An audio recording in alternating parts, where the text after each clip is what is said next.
C Joseph Vijay எனும் நான்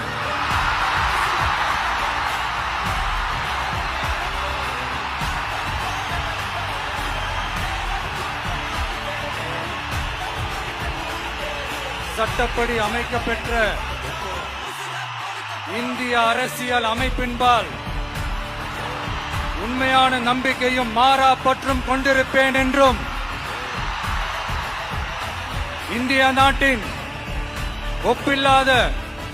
முழு முதல் ஆட்சியையும் ஒருமையையும் நிலைநிறுத்துவேன் என்றும் தமிழ்நாட்டு அரசின் முதலமைச்சராக உண்மையாகவும் உளச்சான்றின்படியும் என் கடமைகளை நிறைவேற்றுவேன் என்றும் அரசியல் அமைப்பிற்கும் சட்டத்திற்கும் இணங்க அச்சமும் ஒருதலை சார்பும் இன்றி விருப்பு வெறுப்பை விலக்கி பலதரப்பட்ட மக்கள் அனைவருக்கும் நேர்மையானதை செய்வேன் என்றும் ஆண்டவன் மீது ஆணையிட்டு